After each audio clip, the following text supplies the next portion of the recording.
at WLFE-DB.com for upcoming shows and so much more.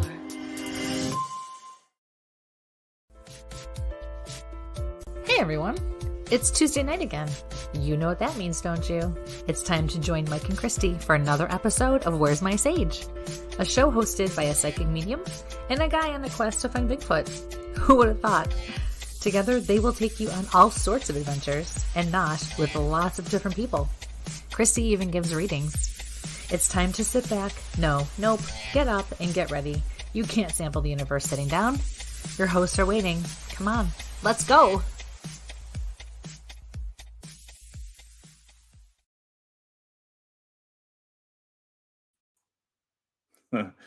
Good evening, folks, and welcome to Where's My Sage? I'm Mike with my co-host, Kristie London, and I think I have her. Nope, she's got herself muted tonight, and she'll have to unmute herself on the other side.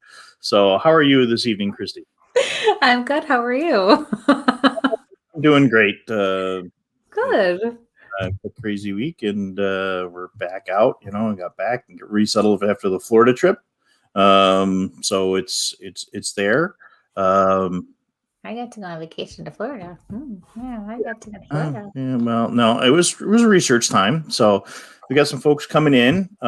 Just to remind everybody, we've got the Instagram, YouTube thing, the subscriber giveaway still going on. I think I pulled that panel down. No, it's still up here. Just quick, we'll throw it up there again when we hit the 500 subscriber mark over there on the Instagram, and we'll be giving away a Bigfoot research kit. When we hit 750, we'll be giving away the paranormal kit. And when we hit 1,000 subscribers, we'll be giving away an X8 tactical custom knife done by me.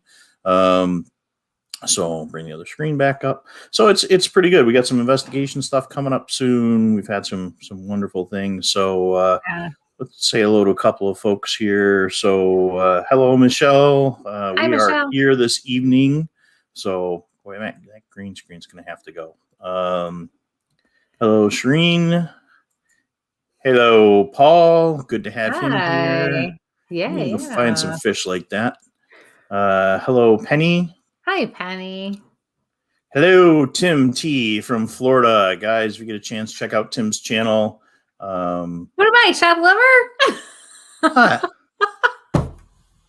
Hi, Tim. So I got to get out in the in Florida and check out his area, and he showed me some Florida stuff, which was really cool. Also with Matt from Central Florida Bigfoot. So we got some great things. So yeah, I told you your signal's a little off tonight. That's so weird because I can see, like, my screen for both of us looks fine. And down my computer says that my signal's fine. But in the top corner, do you see we have this new little Wi-Fi symbol? Yeah, if your signal keeps dropping, it's been coming up. I noticed a little lately. So I've never seen that before. That's a new thing. So Mike Kristie isn't clear. Yep, we got that a little bit. So I wonder if you've got to go in and come back out. All right. So once you pop in and pop back out, you have control. Oh no, she left me alone. Hi, Dave and Lori. And hi, Melinda. And I know that face. Let's see. Hi, Jason. And hi, Robin Joan. And I know I missed somebody up above here, and it's gone. So let's see. Miss London is back here with us. Yes, that is much better. Let's put you back where you belong on that side. And I'm going to kill my green screen because that's going to annoy everybody tonight, including myself. So we're going to go green on green. Maybe we'll just put a little Bigfoot in the background here. Anyway, so Edward, good evening. So we've got a great guest tonight. So we do. And Amy's bio up in front of me, and we'll pull that back up. So it's been one of those days, folks. Usually I've got 15 million screens up and rolling on me, and today it decided to run away. So we have Miss Amy Boo with us tonight, a investigator from Ohio, a naturalist, the founder of Project Zoobook, and all around cool investigator. And we're gonna bring. She's an all around cool lady. Yes. And her bio is so much longer than that, and I'm gonna let her kind of describe more of her cool stuff. I think you just took the easy way out, my friend. It's me. I'm stumbling over everything like I always do. Fair enough. You know, it's wonderful. I mean, how often do you see me get this dressed up for an interview? I know, right? What do I owe the honor? The boys get me in a T-shirt or something like that, you know? I didn't even show up with chef stuff with Jet on, you know? I know. Well, you look nice. Well, thanks. It's about time you did something with yourself. No, yeah. Okay. At least there's no beard this week. Anyway. We like the beard. I know. Boy, you're going. We like the beard, right, girls? We like the beard. So I mean, I can ask the guys; they probably have an opinion too. But Teddy's not here yet. So awesome. Without further ado, I'm going to bring on Amy. Good evening. Hi, Amy. And how are welcome. You? Hello, I'm doing well. Don't ruin my reputation by calling me cool. You're cool. She's a badass. Where's my ticker? Cool. Where's my ticker? Get my ticker ready. Yeah. Oh, jeez. The occasional language. So the biggest thing, guys, like, share, subscribe, and hit those buttons. There, I did my administrative stuff for the evening. Please share. Please go to YouTube and subscribe too. Yeah. So, how are you tonight, Amy? I'm doing so well. I have been a busy bee lately, and I've been looking forward to this just to kind of like, just sit and talk and have some fun. So good. I'm excited. Mm-hmm. Well, we're here to do a little meditation. Yeah. I don't know. I mean, I can normally be hyped up quite easily, but I mean, even when we were talking backstage before, the show started, I didn't feel this hyped up, and it's like the energy. It's like, boom. I have like so much energy, and I'm like, go, go, go, go, go. More high strung than I normally am. That's all right. Sometimes you have a fantastic. It's like right before you go to bed. Yeah, hopefully it'll wear off before bed. I need sleep. Yeah. But your energy is great, though. Oh, thank you. You're welcome. Yeah. Thank you. So is yours. So is yours. Thank Mike, you. Yeah. It's me. Hey, Ricky. Told you I like her. Hi, Ricky. And Teddy. Hi, Ted. So, Amy, let's get a little bit of your background. You are a school teacher. An educator by background. Mm-hmm. And right now I'm doing something a little bit different at the school. I'm not teaching my own class, but it's kind of nice to have a little bit of a break and doing tutoring and stuff. So, but yes, I am. That's good. What do you normally teach? I teach reading and English, so language arts normally. Okay. And with COVID, there was just a big mess up with my teaching license. So I got called back to the school for like some auxiliary help right now, but I'll be back there. Very good. I'm sure they miss you. Yeah, I miss them too. Yes. It's crazy, crazy world with this COVID stuff. So yeah. You got involved in this wonderful world of Bigfoot. And how did you get involved with this wonderful world of Bigfoot? It's just funny. I talk to my friends or Lester, my fiance, or my family, and I'm like, can you even believe like how deeply I am embedded into the Bigfoot community at this point? Because I never in a million years would have seen myself here, but I saw something about, what year is it? See, I told you I was going to forget. 9 years ago that really changed my life. Like it absolutely put me down a different path in my life. And I just never would have thought Bigfoot would be the thing to do it. But I saw something, and I say something because I'm not exactly sure what it was, because it was too far away to be sure. But this something was very large and very wide and uniform in color. It was living because it moved around, And what it looked like was what I would have thought Bigfoot looked like. And I didn't really think about Bigfoot much because it wasn't on my radar. I was a passenger in a car, driving over a bridge over the city's water supply here in Ohio, and saw this thing holding onto a tree.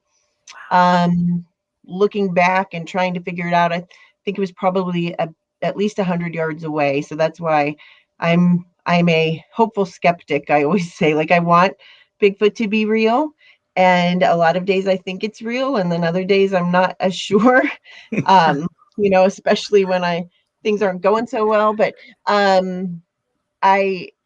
whatever it was, it changed the course of my life. And a lot of that is because after I saw it, I started looking into this and was absolutely shocked to find out that several people had seen these right around that same area. Because if I ever did think of Bigfoot, back in the day, watching In Search of, or, Harry and the Hendersons or whatever, you don't think about them in Ohio, No, or that there was more than one, or that they were even maybe real.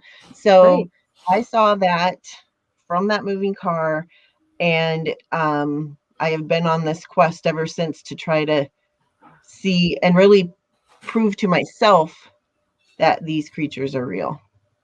So you were able, the local paper or BFRO, or how did you find that there were a lot of sightings in those areas and stuff like that? Yeah, I started Googling it, like everybody does. It took me a good year of, I did see some sightings, excuse me, locally, some things on the BFRO's website, yes, and other websites. There's a lot of Bigfoot groups out there. And it took me about a year after I'd done a lot of reading, different books, reading teachers. So I was gathering information. I was just fascinated by it. Even if it was just folklore, in my head at the time, like it had to have a different explanation. Like it couldn't be Bigfoot. I was just soaking up anything I could get my hands on. So it took me about a year before I submitted a report of my own. And then, met other people that were into this, and it stuck. Every day, I don't think there's a day that goes by that I don't either think about Bigfoot, write something, do something with my projects, or, talk to a witness. It is part of me now. I don't think there's any getting rid of it. Well, it seems very natural, right? Yeah, So that's good though. So did you take the books out of the school library, or did you go somewhere else when nobody knew that you were looking for it? No, we didn't have any. I remember, speaking of which, when I was, I always forget if it was 8th or 9th grade, but I wrote a report about the Loch Ness Monster because my teacher asked us to write about something we weren't sure if we believed in. And I remember how hard it was to find anything about it. But there was one book in the school library, and it did have something about Bigfoot, but I didn't read that. I wasn't interested, but I vaguely remember that. No, but now, Bigfoot is a fun way to get kids interested in a lot of things. So I do have my own Bigfoot books that I lend out to kids, or at the library. There's so many you can get through interlibrary loan, or just that local libraries have. So that's my spiel. Read kids. I've been saying for a while, it's a great way to get them into the sciences, to get them into first aid and everything else. Everybody's like, well, look, you want to teach a kid that you need to learn how to cast a footprint or take DNA sample or something like that. Right. I tried to figure out how to integrate it a couple of years ago. I stopped at a lab company, and they're like, oh, we have DNA kits and we have forensic science kit. And I'm like, oh, it's all awesome. we need to do, and then of course COVID hit, and I threw that right out the window. And well, you can get it back. I'm subbing for 3rd grade this Friday, and I already have stuff gathered together because their teacher said that they do like these little field trips, like on video about stuff, and they learn about something on Friday. So it's going to be Bigfoot. But it's a good way to teach them about science in the classroom or outside of the classroom. And one of the things I do a lot is I do a lot of things with kids, whether it's scouting troops or youth groups or whatever. And you'll have things I'll do at a state park or something like that. You'll have like 1 week you have an owl hike, and we'll get 10 people. the next week we'll have a Bigfoot hike and hundreds of people might show up. So, it's just a wonderful way to get kids off their screens and outside. Yeah, for sure. Yep. Wow, that's great. I just had a question and it just went, boop, nope. I hate when that happens. Darn it. See, I usually just jot it down as I go, and I didn't. I was like, no, she's almost done. I'll just, darn it. No, I'm just saying, like, it just, bye. Hello, Michael. Yeah, and I can't even blame anything. That's just me. Yeah, I mean, those books that you find floating around, you just never know how they're gonna catch up to you. I mean, years ago we had one that we passed around work, and it was Meldrum's book, and nobody was a Bigfooter at the time, and it was okay. Now I bust those guys' chops that started passing that thing around. And like, I'm the guy, but you're guys that brought the book in. So, so the progression from having that sighting, you ended up going into to be a naturalist and being certified as a naturalist. Correct. I'm a certified volunteer naturalist. So I wanted to say that. I'd love to become a naturalist someday when I have my spare time. But right now, you have to go in Ohio. They have a program through Ohio State University, and you take these classes. It's pretty intense, and it's more of a broad overview of what naturalists learn. Like, you learn about different animals, of course, but also watershed management and soils and all these things I never thought I'd be interested in, but I really, really am. Like, watershed management was my favorite class.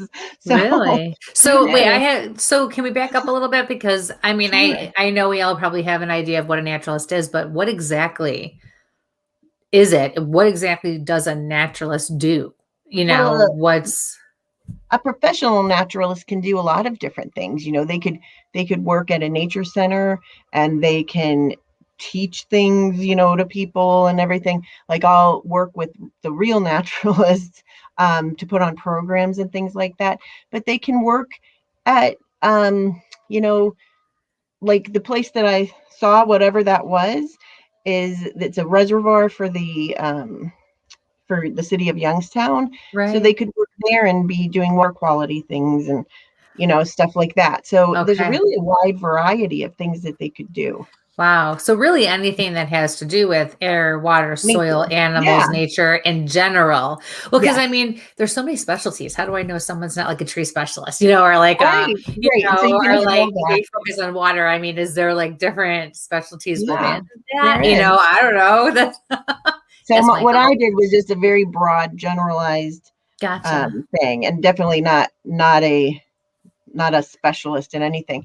But that was a starting point where I started taking different classes about tree identification, like winter tree identification, or just anything I could get my hands on, and different survival classes from another place that I take now. And it's fun. I did it. My main reason I did the naturalist classes is because when I'm out in the woods so much and I'm trying to document things, and I'm trying to, capture audio, and I'm trying to look for footprints and stuff, I felt that I should be able to know what isn't Bigfoot before I start thinking even slightly that something could be, but if I didn't know how to identify a fox scream or, a double bear step, print, then, I didn't want to be getting my hopes up for anything if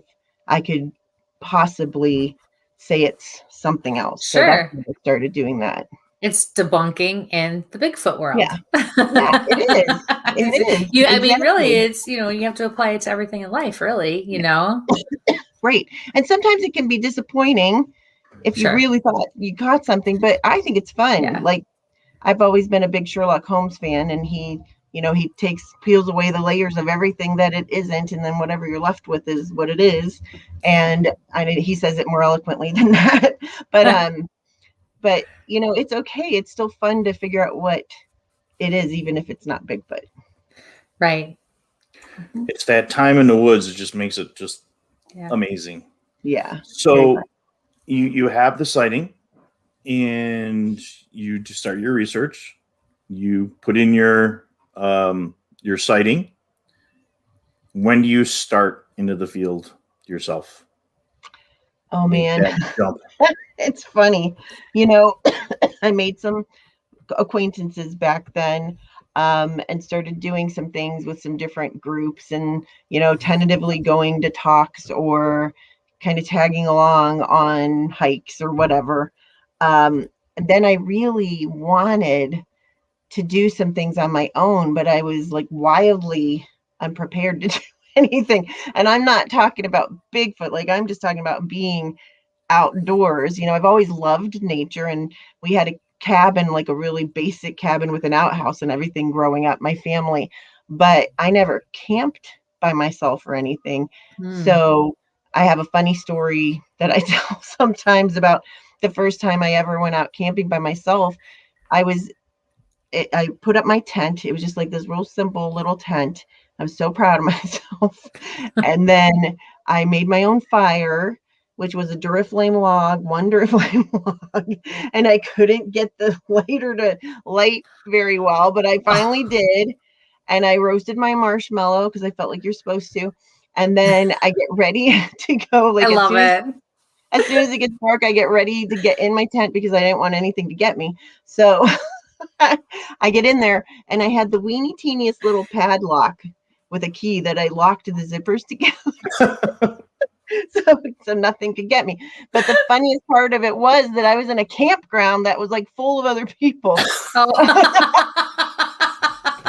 Oh, just like burners. Yeah. Listen, I can understand because I'm more afraid of people than I am of spirits. So you know Oh, what? that's true. That's very legitimate in my book. It is. It I is. can totally relate to that.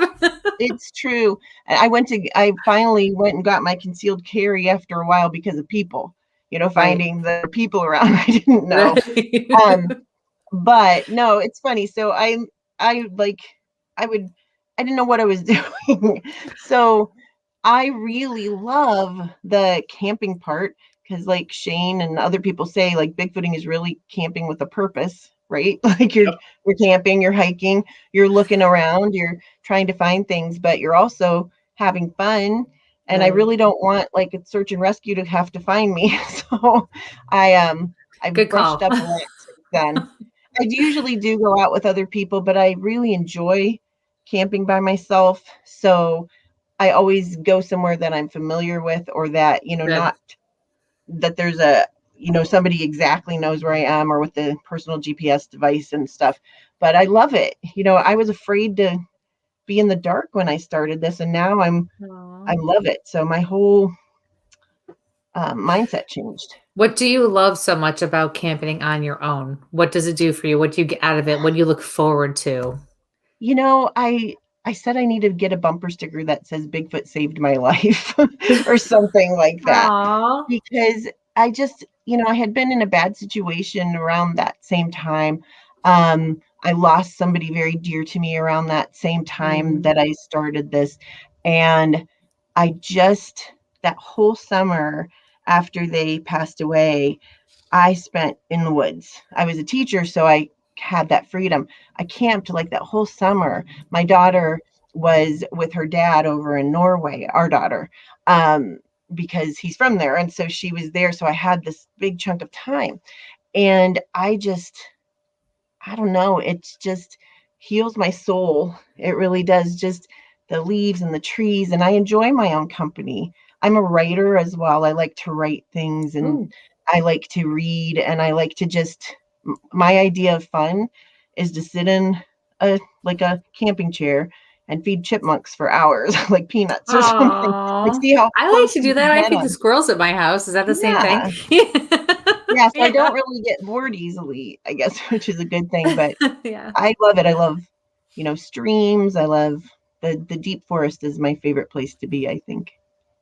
It's Right. fun, and it makes you feel like you can do something. I was so proud, even with that Duraflame log and the lock on the tent. I was so proud of myself because it was at a point in my life where I didn't think I could do something like that. Like I didn't think I could pull it off, and now I'm like, I can do. It's just giving me so much confidence. I can do anything, that I want to within reason. That's so important. That's It is. awesome. I have a very important question, though. Sure. Did you just roast marshmallows by themselves, or did you have the chocolate to go with it? Just the marshmallow. I don't even really like marshmallows, so I just felt like I had to. I don't either. It's just fun to roast them. I just had it out. Camouflage. I'm like, here's the obligatory marshmallow. Okay, let's get it over with. I like them in Lucky Charms, but those are a whole different type of marshmallows. Oh, love those. Yeah. Yeah. Can't have those. Go ahead, Michael. Oh, this is the energy out of this one tonight. I'm gonna, I'm usually like, we'll get it right down. We're just gonna scientific straight down the middle, and that's where we're gonna go tonight. Folks, please like, subscribe, and share. Hit that like button. So after that, you have your first sighting. You get out with those crews. When have you had another experience that's popped up that says, I need to continue this journey? Something that kind of hit you in the face or ran past you, or just aha kind of moment, as we say. Yeah. I have had a few of those. Like, I have never had a smoking gun. There it is. Absolutely. I 100% know Bigfoot is real experience. I have not. And I'm okay with that. Like, I'd like to, but I'm okay with it. What's really kept me going the most are other people's stories, going out. My best friend and research partner, Tina Sams, and I do different outdoor shows where we'll talk to hunters and fishermen about their experiences. And although I know people make stuff up, or maybe it really was a bear, or they had misidentification, just some of the stories that they tell us are enough to keep me really intrigued. But I have had some, and I just want to apologize if I'm like breathing heavy. I still have a hard time breathing sometimes after being sick, but hopefully. If you need a break, you let us know. No, I'm fine, but I'm just we have commercials. Take your time. I can pick on Mike for a while. It's all good. We got it covered. Just throw things at me. That's what we usually do. Yeah. I'm not like trying to be Kathleen Turner or anything like that. But anyway, but I have had a few things of my own. About 6 years after that initial sighting, I was at an expedition that some friends were putting on, and I was kind of helping with it. And I saw another something through a FLIR camera in the middle of the night with another witness with me. And we both saw this. And that was actually more impressive to me, because we did a recreation with our friend who we call Big Kevin, because he's 6'9". So, he's kind of tall. And whatever this was, like, we put Kevin where this had been standing, and whatever this was, he so dwarfed him that I actually, the guy who was standing next to me, I like had to grab him. Like, I was like, oh, I'm going to be like Victorian and faint or something. But my knees buckled a little bit. Like, I was really shocked and scared. I'm like, oh my gosh, it was so big. We saw it through the FLIR walking away from us down a power line cut. And whatever this thing was, I had been at the bottom of this cut several times in the daytime, and there's a ledge that you have to go over to get down to this stream, and it's pretty steep, and it just walked right over. Like, if a person did it, you'd have to turn around and like be grabbing onto, some sticks or, something, bushes, to keep you from just flatlining down there, So it was really something, I'll tell you. But that's still crazy.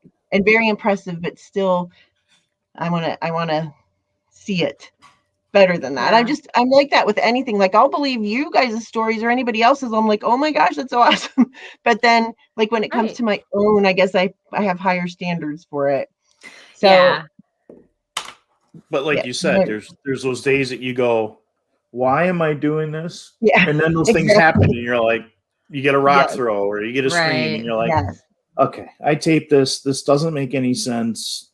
Okay, we're going to try it again for another couple of months till I go, why am I doing this? Oh, why? Because it's beautiful, because you see a sunrise or you see a sunset before you go stumble into a tree or something like that. I think for me, it's because there's enough other evidence out there to make me still Right. be fascinated. Sorry, go ahead. I think like for me too, I think as a medium, because it comes so naturally for me to connect to the other side where, yes, I know that's like a big deal kind of a thing, especially when it's other people looking in, through my window. But for me, it's every day and it's what I'm used to. I'm not used to the whole Bigfoot thing or whatever. So believe it or not, it's still, even for someone like me, makes me think, wow, there really is like other things out there still. And I know that sounds really funny coming from someone like me, but I think other people would share that opinion or that feeling about it too. Like, wow, there really is something more to this whole life and universe that we are all a part of. And I don't know. I think it just kind of gives people hope in a way too, hope and sometimes reaffirms your faith, just in all different things. So I think that's pretty neat. How did it make you feel when you had these sightings? Like, how, like, walk me through the emotion and what was going through your head at the time. Well, it was the first one. I just was really confused. Like what is that? Like, I wasn't thinking Bigfoot, but that is what it looked like, what I would think one looked like. So I was very confused. And then after that, I was kind of upset in a way because you couldn't, the driver didn't see it, because I'm just staring and like finally yelled about it as we're going past, and you couldn't go back. And I replay in my mind that moment, and I wish I could freeze it and get a better look. But then when I started looking into it, it was exciting and it was fun. I didn't really believe in it. Even like, it's just the weirdest thing. But a lot of witnesses say the same thing. You start doubting yourself because you're like, well, it couldn't be that. And it wasn't until later when I started interviewing people who had seen it around that same body of water. Like, I interviewed them in person. I'm like, like maybe it was real. It's just, I go back and forth with how I felt. But the one 6 years later, I was scared. I was scared. People will say, oh, you have to be brave. You go out there Bigfooting by yourself. I'm like, no, like I was scared the entire time. Usually, like it's like a roller coastery, scary, adrenaline thing. So it's not, horrible, frightening, or I probably wouldn't do it. But it's, you get a little scared of it. But there, like, right at being in the dark with something that seemed to have been so large was like, why am I doing this? Right. But then afterwards, it's exciting. It's exciting because of the mystery of it. There definitely is. I get this question a lot. There's a part of me that I want to see one and I want to be sure. And there's a part of me that loves the mystery of it. So kind of be careful what you ask for. Thing. But I had that. And then I've had things happen. I go out to the Pacific Northwest as often as I can now, and was out at Mount Hood with Shane Corson and a couple other friends of ours, and Chris Spencer and Kevin Morrison. And we were remote camping by this small lake out there and had some really weird audio. Found what could have been a print. We had some like those pheromone chips out there across the lake. Got some really cool. I know I have some right in this room, but they're like triple Ziploc bagged and they're bad. Wait, what is it? What did you say it was? They're called Sasquatch pheromone chips, but they have like ape pheromones on them, and they smell bad. They're just really bad. You think about when Greg spills the scents in the garage. Yeah, multiple those about 50 or 60 times. Yeah, like the doe urine and stuff for hunting. Yeah, like really bad. But we've had like good success with getting some good audio and stuff with these. So really, that when you're like in the middle of those types of forests, those giant forests, and out there in the middle of nowhere, and you're hearing weird stuff that you cannot explain, and then later you run it through programs and nobody can explain it. It's a little intimidating, but it's so much fun. I wouldn't do it if it wasn't fun. Right. How did you get tied in with the Olympic Project and those guys out there? And were you at Shane's location where he had his experience, or where he had his sighting? Yes, that's where we were. because I am a lucky duck, that's how I got associated with them. Like I feel so blessed and lucky with a lot of the friends that I have in Bigfooting now, and a lot of whenever I get to do something really cool, like you were talking, like I'm cool, I'm not cool, but the things I get to do are cool. So Right.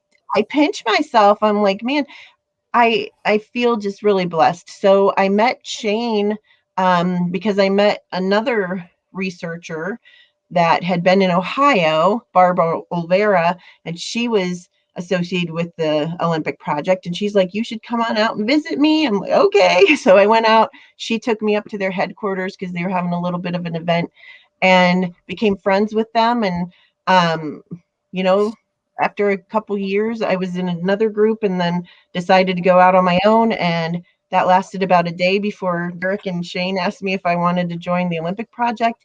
And I was actually proud of myself because I waited about like maybe 10 hours to decide because I wanted to be sure, like I kind of didn't want to be in a group. And then I was like, okay, yeah. Yeah, I want to, just because I respect them. They're just such good people and I respect them so much. So really, I was going to say yes the whole time, but I was just like playing hard to get, you know. But, I love it. Good girl. Good girl. For our non-Bigfoot folks, go check out the Olympic Project. They've got a pretty good website. They're redoing their stuff, and they've got some really cool stuff. They've been in a couple of Seth Breedlove's things. You guys know I'm always pushing small town monster stuff.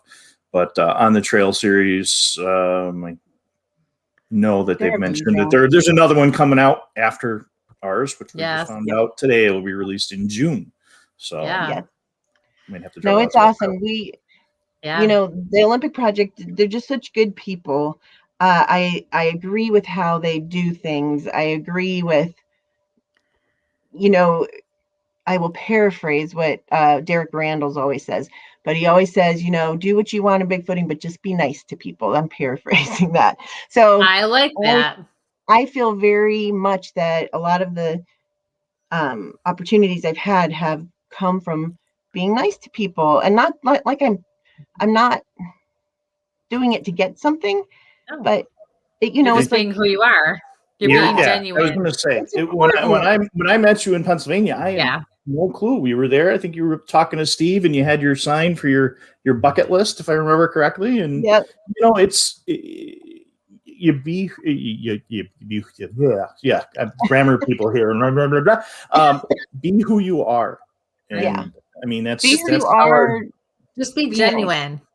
People can smell BS a mile away. I agree. I didn't used to be able to. I was like the worst BS smeller ever. And now I feel like my senses have become acutely attuned to it.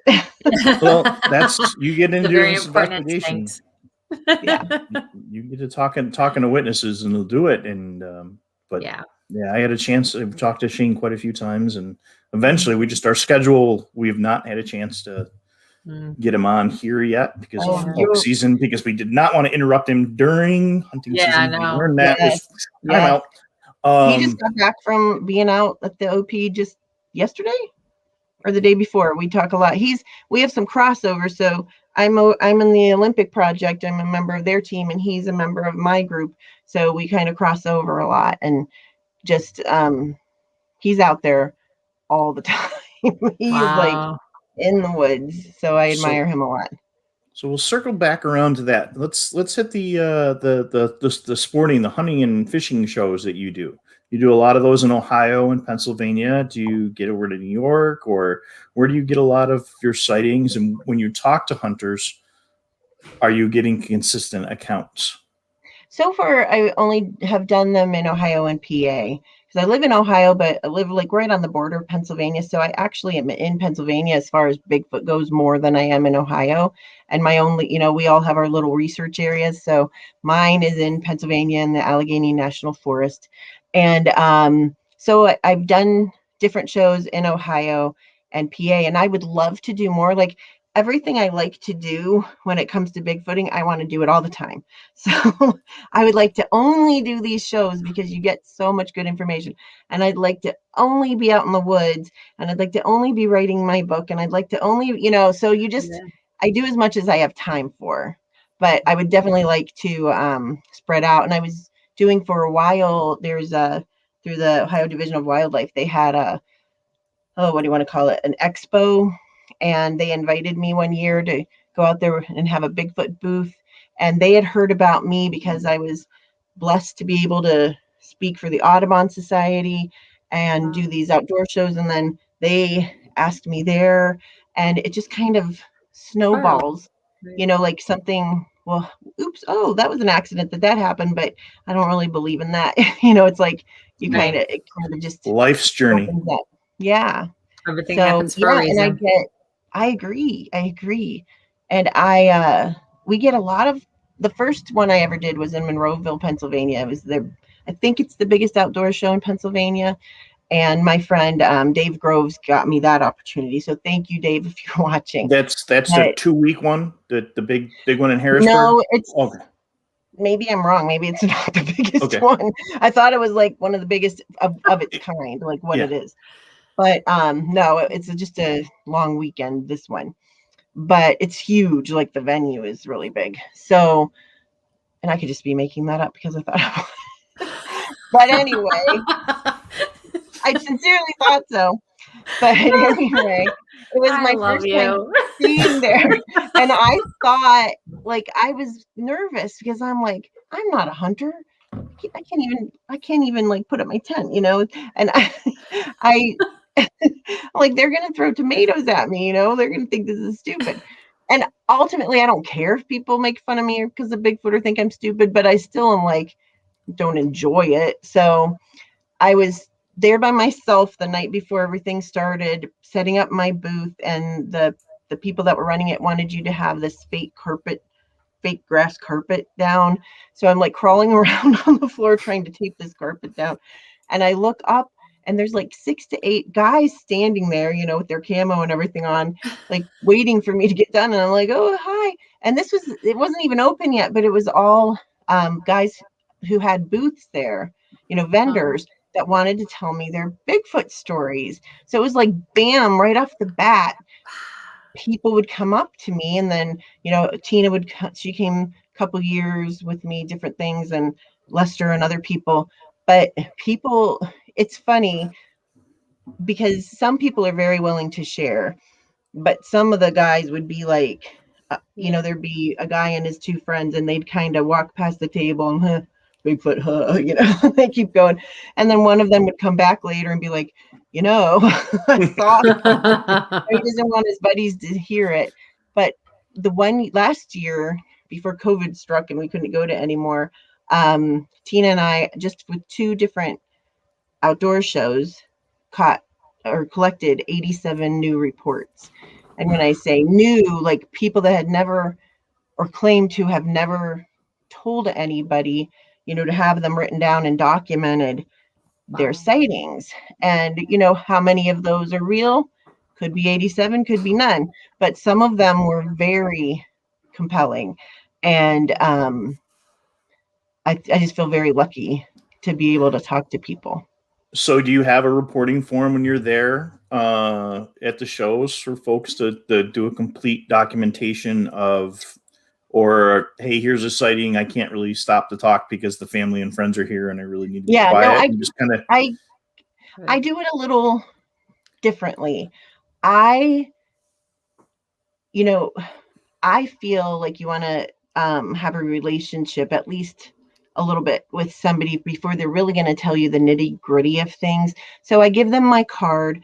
I ask them if they'd like to give me their information, and not everybody does. And I am like, inside, I'm weeping because I'm like, oh, it's such a good story and I'm never going to see them again. But I don't want to push that. And a lot of people will give me their information and we connect later. But I just want to be present, listening to them for that first time that they're telling somebody what they saw or what happened to them, or why they don't go hunting anymore. We get a lot of I don't go hunting anymore. people. And I want to really be focused on them. I want them to trust me that if they don't want me to tell anybody, I won't. That was one of the reasons I kind of wanted to go solo, because I feel like sometimes with bigger organizations, people are like, everybody's going to come rushing onto my property if I tell you anything. Yep. So, I just want to be another human being listening to your story. And then if they do give me their information or they contact me later, then I get more details and stuff like that. But as soon as they leave, I write everything. I write everything I can remember down just for my own information, because I have like big maps where I, will put where this happened, and then you kind of get this story about a certain area. Right. Very interesting. Mm-hmm. So Makes you a lot of are, sense, though.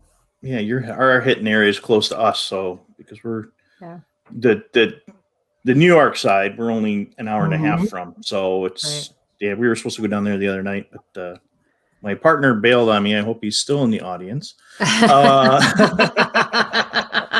Shame on you. I'm gonna go look for amphibians this week.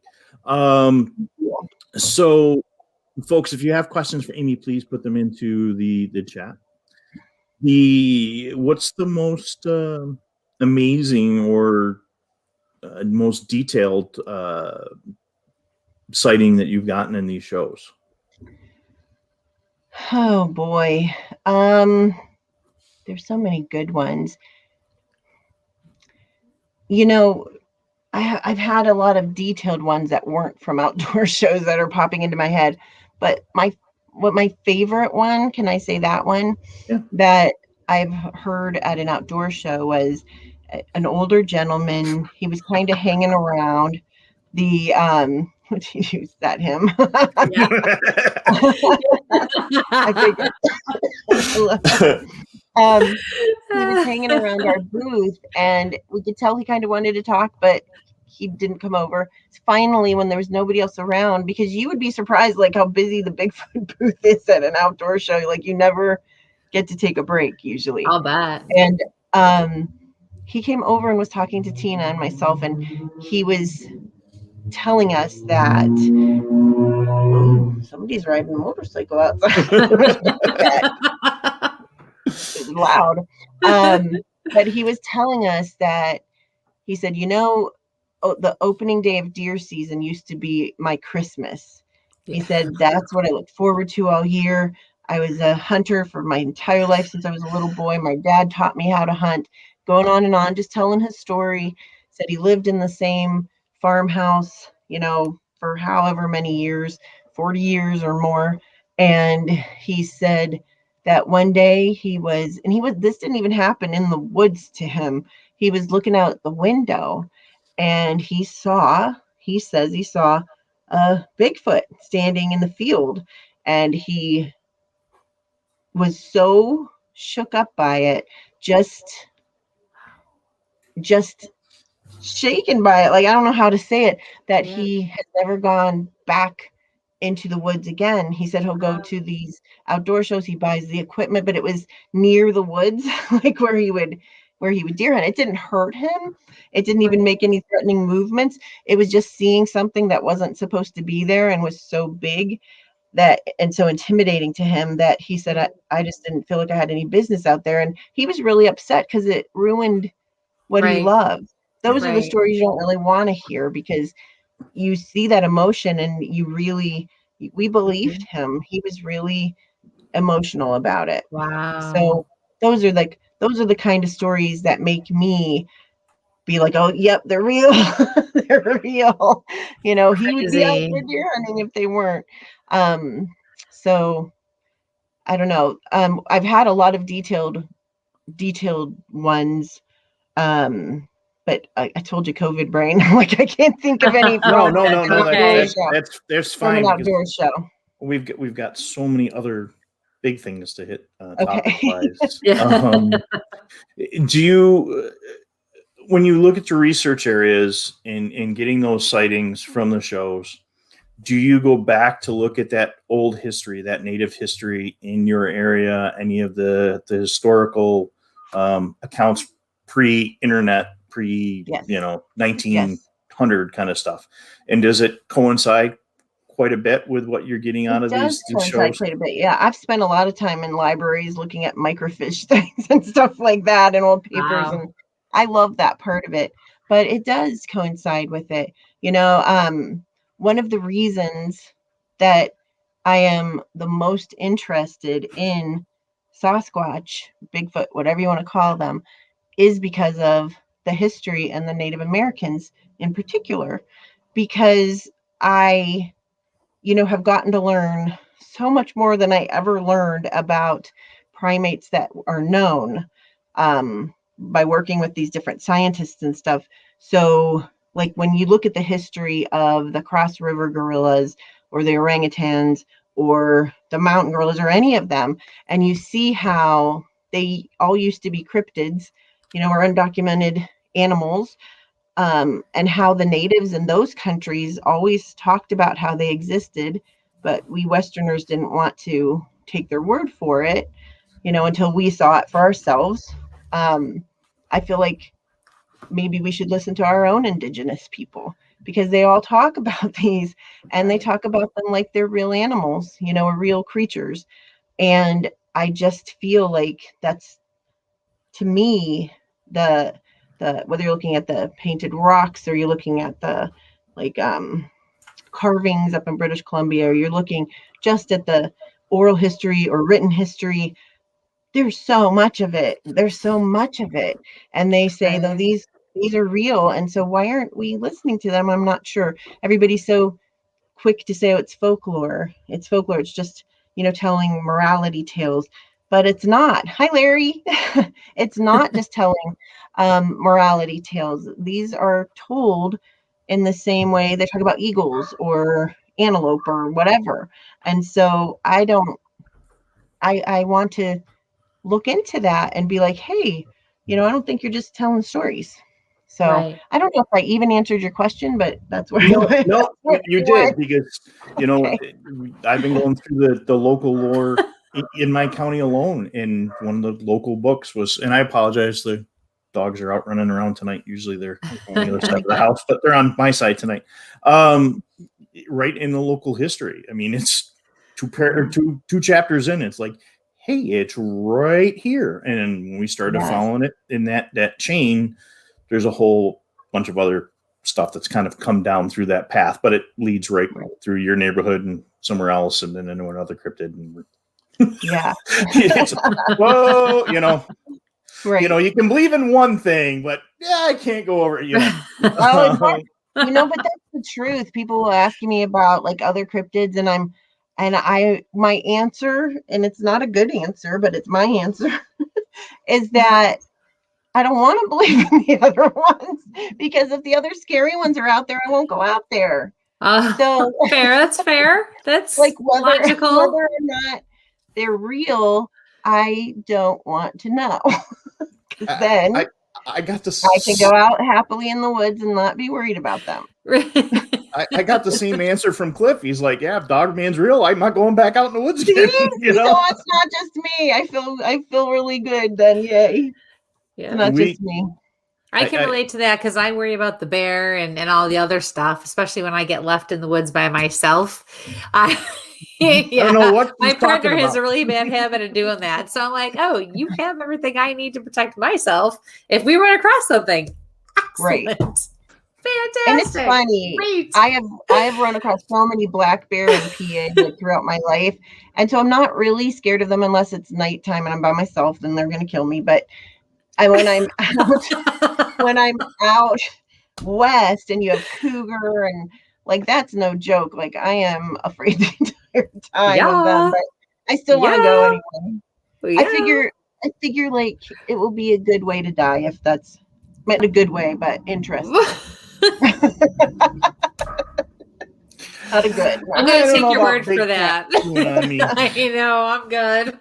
I volunteered at a zoo as a kid. I've seen lots of big animals eat a lot of things. Yeah. No, not a good way. I didn't mean not a pleasant way. That crunching. No, not how I want to go. But then again, I dove for years. I don't want to go in the water either. Ultimately, I don't either. But I'm and getting back to like, why did I start doing this and, take those classes and everything, is that I was so afraid to do things.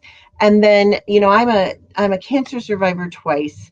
And that wasn't even enough to like kick my butt into gear to do what I really wanted to do. But that summer, like I was talking about, when one of my loved ones died, that's when I started my bucket list. Like after that big period of just the worst mourning ever, I started my bucket list, which is now my little logo and everything, the Bigfoot carrying his bucket, because I'm like, I'm gonna do stuff. Like I want to do stuff in his honor and other people's honor. And I just, I'm happy. Like I'm so happy, and I'm not really afraid anymore. So I'll at least try anything, almost anything. I'll try. Here, I take double. There we go. That's right. That's right. I think at this point I could outrun all three of you. Okay. Yeah. With that adrenaline going. And yes, Larry, it is all of petting you. I can run. Awful quiet tonight. That's awesome. It's a big petting too. Little bear. Yeah, you're kitty. Yeah, right. No, but the thing is, oh goodness. Ray I want to see one as I'm driving away. Yeah. Bye, kitty. Bye. Ray will end up tackling it. Yeah, he's been up close with Mapiguari in South America and some other crazy. Yeah. So we are almost at 9. We're at a middle break. I'm going to take a quick commercial break. So guys, you need to get up, get your water, run to the bathroom. This is the time. Larry, thank you for joining. I know he's got a whole big background in primates. We got to get him on here one of these nights. Yeah. He's coming on my show next week. I'm so excited. Oh, cool. Oh, nice. Yes. That's the other thing, folks. Amy's show is right at the same time on Tuesday nights. On the opposite. But you can just catch it on replay. I do. Yes. So we're going to take a quick commercial break, and we're going to come back in about a minute. So click on the right buttons tonight and quick break. WLFE-DB.com, where you can find vodcast shows, podcasts, and more like Where's My Sage, Inside the Drag Closet, Across the Pond, Paratalk Radio, Just Cindy, and more. So go check out WLFE-DB.com, where talk radio is a whole lot better. Our shows are your shows, and that there makes for a great talk radio. Hey guys and dolls, this is Casey DeVille, the better half of DeVille Inc., Baltimore, Maryland. If you're ever in Baltimore, stop in and see me and Tony. Invisible Bree, 5920 Eastern Avenue, Baltimore, Maryland, 21224. Give us a call if you're in the area, 410-400-9641, or look us up on the web at DeVilleInc.com. DeVille Inc., where we specialize in you.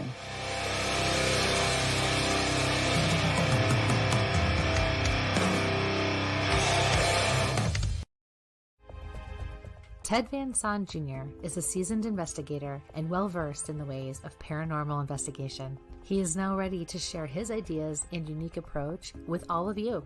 Flashlight, recorder, and comfortable shoes. Hit the ground running as you follow this easy step-by-step guide to a fun and thorough paranormal investigation, perfect for first-time and lightly seasoned investigators. Think outside the paranormal box. Learn all about the technology and techniques used back in the early days of paranormal investigation. You can find these valuable resources online at Goodreads, Barnes & Noble, Walmart, and Amazon. Get yours today. Hi, I'm Jenna Grover. In the world of fashion, we get lost in the cost. Everyone wants that special piece of quality jewelry, but they can't afford it. Not on my watch. I sell handmade quality jewelry for a fraction of the price, and that includes jewelry made of sea glass, natural stone, crystal beads, glass beads, Bigfoot jewelry, and more. If you don't see what you want, email me, because I make custom jewelry too. Check out my website at gbythesea.com. Also, you can email me at jewelry@gbythesea.com.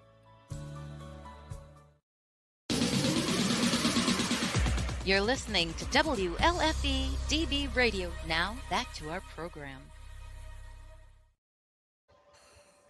Welcome. First one for the night. Wow. Welcome back, everybody. We are here tonight with the lovely Miss Amy Boo, as in B-O-O, not Bu, as we, That's as right. Mike screwed that up earlier. No, he really I didn't. did. I was just didn't even kidding. notice. I don't care. No, he didn't. It's my stage name anyway. That's right. That's right. Well, you're on a paranormal show. I've heard that rumor around there. It's my name. Oh gosh, that's awesome. So guys, we come back from this the first hour. We got one more to go, and we got some good questions coming in now. But please like, share, subscribe, get the word out there. For those that have to tune out, again, we'll be back on. You can see the pre-recorded on our YouTube channel, or it will be up on all your favorite podcast locations. Yeah. So, from my buddy Paul, Amy, what is the coolest wildlife you've seen on a Bigfoot excursion? Ooh. Oh, I've seen a lot of cool ones, but the coolest I would say was when I was down in Kentucky and we were driving down to join up with some friends that were doing like a little expedition thing. And we're driving in Lester's truck and we both looked to the left, and I thought right away that it was like a big dog, like a Labrador or something. And it ended up being a very large lynx. And I've seen bobcats and stuff, but I didn't realize that lynx could get as big as this was. And you could see the little tufts on its ears and everything. And it looked at us and then was walking around a little bit. But that was a cool experience for sure. Seen a lot of bear, raccoons, possums, squirrels, the regular. Seen a moose out in Norway. I was just going to ask you, did you ever find a moose by any chance? I found a moose in Norway twice, but that was pre-Bigfoot times. So, so you actually found one. That's interesting. I did. That's an inside joke. But I love when you see owls and stuff like that are cool too. We saw lots of squirrels when we were looking for moose, but no, actually just one. Just one. No moose. Yeah, no moose, and we saw a squirrel. 3 hours. I love squirrels, and I have a joke about the squirrels because I thought I finally caught the coolest Bigfoot audio ever, and it was a squirrel. But, So maybe we found a moose squirrel that day, Mike. You never know. Right. Peter Byrne can be disappointed and not find Bigfoot his whole life, then I can too. There you go. So excellent. On to the wildlife. You started Project Zoobook. And how did you start your Project Zoobook? And what is it for the what is Project Zoobook? Educated. I get really excited about it. It's my favorite. I started it by accident. And I started it just by trying to be nice to people, which is why I say, just do your own thing, be authentic. Don't try to follow anybody else's path. Don't try to, don't be disappointed if somebody gets to do something that you don't get to do or whatever, but just be nice to people. It's like my biggest thing, especially I love the Bigfoot community. I have a lot of friends in it, but we all know wherever there are human beings, there can be a lot of drama. So I've been embroiled in my own, unfortunately, and dragged into it and not what I wanted, but I just try to be nice to people. So anyway, this one day I was trying to be nice to people. It wasn't that direct, but this one day I was on Facebook, like I am entirely too much. And I was creeping around a Bigfoot page in a Bigfoot group because that's what I do. I try to see what's going on, what's new, what's happening. And I saw that this young lady, I didn't know she was a young lady at the time, but somebody had posted a question and nobody seemed to have answered her. And it wasn't my page or my group. So I kind of waited a while, and then I saw that the question was still there. And so I was like, well, I'll try to answer her. So what it was she had wanted to go to an expedition and she wanted to know if it cost something or whatever. And so I was helping with it. So I private messaged her and I said, hey, did anybody ever get back to you? And she said, no. And I said, well, I can try to help you. So blah, blah, blah, trying to make a long story shorter. We were, messaging back and forth about some things. And she said that she and whole, her whole department at work were really interested in Bigfoot and they wanted to learn more about it. And I thought that was really fun because most of my coworkers, and not so much anymore, but they used to just laugh at me. So it wasn't like they were chatting up Bigfoot stuff at lunch. So she said at lunch they would like listen to podcasts and read books and discuss them and read reports, and they were really into it. So it took about a week or so before she told me that she worked at a zoo. And then she, laid or threw the bomb at me or whatever you want to say, that she and those coworkers all worked in the primate department at this zoo. And so I was just, that wasn't what I was expecting. I don't know what I thought she did for a living, but it wasn't that. Anyway, so we started talking about things and they had a lot of questions. So we started doing these phone calls. And then I was like, hey, I'm going to be speaking out at this event out in Oregon, and I don't know what to talk about. Like somebody asked me to speak and I'm like, there's going to be all these like famous people and stuff. Like, I don't know what to talk about. So I said, do you guys have any like questions that I might come up with an idea? So they sent me this email or a message on Messenger, and I still have it with all of this information and all of these questions that they had pertaining to Bigfoot. And it was when I saw that I knew we had something special going on here. And I'm like, oh, like they're like really interested. It wasn't just, oh, that's kind of fun. They really were interested. So knowing myself, I know what I know. I read a lot. I learn as much as I can, but I don't know everything. I hadn't been around as long as some people, and although I don't think it's really how long you've been in something, but the energy you put into it, that counts more. Yep. But anyway, I knew my limitations. So I'm like, okay, I want to hook them up with the best people that I personally knew at the time, to answer some questions. And so I knew the Olympic projects, so I'm like, hey, Derek, you want to come talk to these, have a phone call. It ended up being Shane that was able to make that phone call. And then I talked to Monongahela, who's, a audio expert guy down south. And I talked to finally Dr. Meldrum, people that I had met casually and was just kind of, friendly with, and he came on some calls. And now, it got to the point where we started getting other scientists involved and everybody stayed. Like, I knew it was really cool and Tina knew it was really cool. And we're like, this is really cool, right? Like, this is like really cool. But I didn't know if other people would think so, although as long as I'm having fun, whatever. But every scientist we've invited on there pretty much has stayed or wanted to stay. And they all say the same thing, that they had no idea how much research was going on, how much scientific research was going on.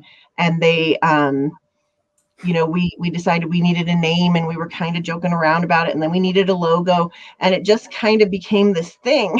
But it has been something that's been very under the radar for a long time because, as most of you can guess, just because a scientist is interested doesn't mean the university they work for would be happy that they're looking for Bigfoot, or the zoo that they work at, or whatever, the museum they work at. A lot of them had concerns that they might be kicked out of the primate department and they'd have to go work in the petting zoo or something like that. Right. So like, I was always like, I don't care, like, as long as I get to listen, I was excited.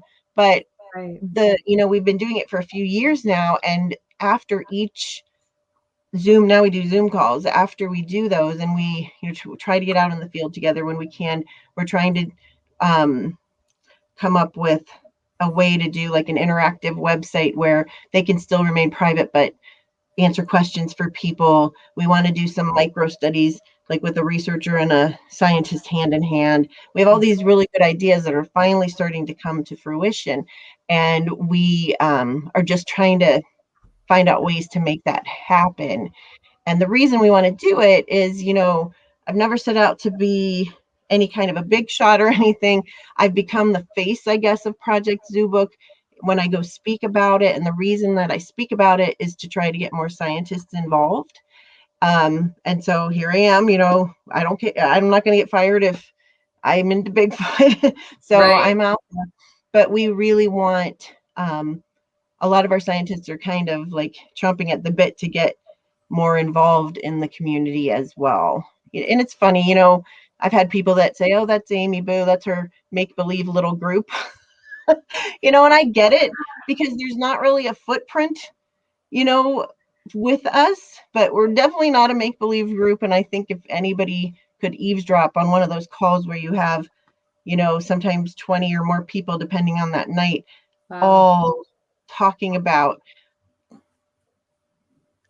gorillas and how things would apply if right. Bigfoot were to be an undiscovered primate, and just all the knowledge I've gained. It's just really, really cool.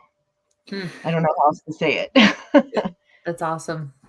Is there something that seems to really be like aha moments for them as they're going along and say, well, I'm on the, okay, yeah, I need to figure out how to put my specialty into this a little bit more?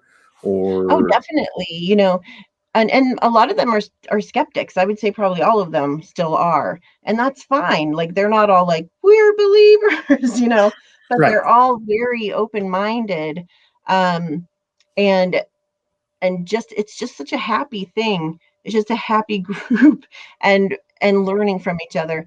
But yeah, like, I just go back to some of our first conversations where, I'm sitting there, kind of listening. Tina's sitting there. We're texting the whole time, like, oh my God, this is so fun. Like, because we're just listening to all the smart people. and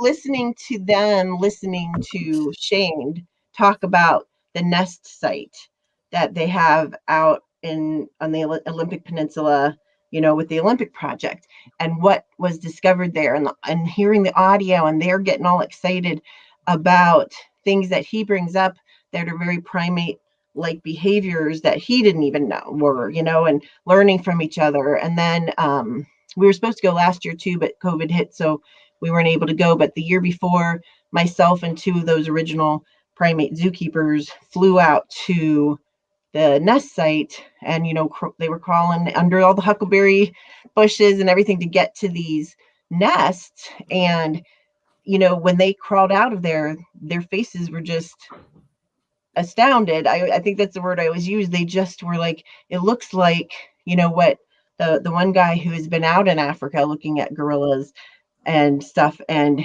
he said it looks like how they make their nests. It looks like how they are situated. And they were just so excited. And there have been lots of scientists that have looked at those nests. You had bear specialists, you had wood rat specialists, you had everybody in there trying to figure out what they are.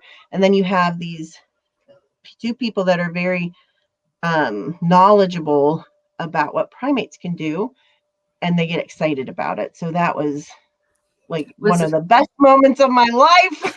That's so cool. Was there anything, what was found in those nests? What was it? Tell us a little more about nests. Oh, it's so fascinating. And that's one of the things that, we have some anthropologists, we have marine biologists, we have wildlife biologists. Now we have primatologists, the primate zookeepers, all of these different people. And that nest site is one of the things that really fascinates them. But basically, there was, I'm doing the really pared down version, but there was a surveyor for a logging company that was surveying this area out in Washington State. And he came across in a very, very, very remote area. So one of the reasons we don't think that it is a hoax is because nobody would have ever found it. It would have been like the worst hoax ever because, it was made, you could tell that a lot of these nests were more degraded than others. So it had been made over many, many years, and you have to crawl through things to get to it. But anyway, he came across it. At the time, he only saw a few of them. To this point in time, I think they found 23 nests in that immediate area. I could be wrong, but 20 something. And he didn't know what they were. So he tells the boss, something's making these nest-like structures and what they look like. And if you go to the Olympic Project's website, you can see pictures of it, or just Google Olympic Project, look for images, and you can see one with Cliff. Sorry, my lips are all weird. I'm like talking too much. But one with Cliff in one. And they are huge, like in circumference. They can be, I think, like up to 8 or more feet, across. They are manipulated. They're made with huckleberry branches that have been manipulated. So it's not like a perfect braid or anything like that, but you can see something was kind of molding them together. Right. Yeah. And when Dr. Meldrum looked at them, he said they were, they had support sticks in there to keep them kind of up on the ground. They found a few that were up in some bushes that were a lot smaller and were poorly made. And that was one of the cool moments in a Project Zoobook call where Shane was describing those. And then one of our primate people were saying, oh, well, gorillas, when they're teaching their young, will use these practice nests, and they will show their young how to do one by kind of elevating it up in some bushes, so it was, we're not saying the Olympic Project nor Project saying that it's Sasquatch, but it's really cool. Wow. Really so cool. Oh, no look, chance. Macaroni. I told you Macaroni was going to come and visit. Oh, how cute. He my baby. All right. Anyway. We are animal friendly on this show. Yes. You can hear my two I didn't even notice the door moved until he bit my ankle. So. I didn't notice the door either. No, he's sneaky. But it's some fabulous research that's going on out there. They're using eDNA to try to see what has occupied the nests. And the one point nest, they're like located on what are, like they call finger ridges. So you'll have like a finger and then you have to go down and up in another one. And they'll have like a group of nests here, a group of nests here. The point nest that was furthest out toward this ledge that goes down to a salmon stream had these 2 rocks in it that had grooves that perfectly lined up, like something was clacking them together, which would be another primate-like behavior. There were some skid marks that went down to that stream, like a means of egress there. Lots of food, lots of berries. It's just, even if it's not Bigfoot, something is making these, and it's really cool trying to figure it out. I wish I could live out in a nest. Be careful what you wish for. Now, I know, right? Now, having access to the primatologists and the zoo folks, do you have the ability to pick up hair samples or audio recordings or thermal cam footage from your team that you guys can compare to what they're getting out of the Olympics or you're getting on your research? I know sometimes coming up with some, orangutan hair or some gibbon hair is not quite the easiest thing to do unless you have a really good connection. Yeah, well, if I told you, I'd have to kill you. No. Yes. Tell them anyway. I'll tell you, we have our wish list of things that we would really like to do because it's really tempting. Like, oh, we need to compare this. Can you get this? But, they have to be super careful. And we don't want anybody to really lose their jobs. Right. So we have to, come up with ideas. We're still trying to come up with ideas of what could we do that would be not against their rules and regulations. But we do have a wish list of things that we would like to try for sure. And the gorillas and the chimps at this one particular zoo, they listen to like Monster X podcasts, they listen to Sasquatch Chronicles. So I'll tell them they need to listen to you. Like the animals, they listen to these podcasts. So They enjoy them. But those are definitely folks that if you have the audio, even though you have access to the Monongahela, I knew I was going to butcher that one. Monongahela, yeah. And then Dave Ellis and stuff like that. So you yeah. have Dave, yeah. those sound guys doing that analysis, but you also have folks that are listening to those sounds every day. I mean, right. I took Kristie on her first expedition, and we got the gibbon sounds, and I'm like, I know that's a gibbon sound because I spent a couple years as a volunteer at a zoo, and where my office was behind me was the primate section. So I heard everybody getting fed first thing in the morning and screaming and yelling at each other, and we've listened to a lot of audio on our Zoom calls or our phone calls where they're listening to purported Bigfoot sounds, and they're like, man, that sounds just like so-and-so, like one of the gorillas or the chimps or something. And it's really what keeps them going because it's a lot of fun. And one of the things I like the most about Project Zoobook is, like I have this, I don't know what word to use, like reverence maybe for these people. Like I said, the smart people, like they know a lot about what they're talking about and are just so knowledgeable, but they don't make me feel like, okay, I'm a reading English teacher. I don't know everything about natural sciences and stuff, but they make me feel like I have something to contribute. And it's just a nice community of people. That's kind of a question I had for you too, as a woman in this field, because it's not, I mean, I know there's a lot more women involved now than there ever was, but how do you feel you're received as a woman? I know you kind of made mention of that earlier, like, having your table or, being at your speaking booth or whatever the case is, and men will come up later because that's kind of a big deal, especially for a man to break away from his other buddies to come and tell you, a woman, something like that. Right. And I'm not trying to get all feminine. That's not it. But let's face it, there are certain things. Like I'm a dental assistant by trade. You really don't see a lot of men doing that. So, it is just a fact, right? So how do you find you've been received, especially because you are so well known and you have made a name for yourself doing this? It depends. I was asked this same exact question when I first started like getting into this. And I was like, oh, it's great. The guys are always so great. They're always so nice. I never feel any different. That's changed a little bit. Really? But it's changed a little bit. There are some people where, I have a sense of humor. Okay. I have a sense of humor. Mm-hmm. I do not look like a Bigfoot. Like, I don't look like, if you're coming to hear a talk about Bigfoot wherever, and here I show up on the stage, especially my teacher sweater, I get it. Like what you gonna say, like I kind of get it. But so I do have a sense of humor, but I do sometimes feel like I'm not taken as seriously. It is still few and far between. Most, I'd say, I mean, I have a lot of women friends in Bigfooting, which is fantastic, and we support each other.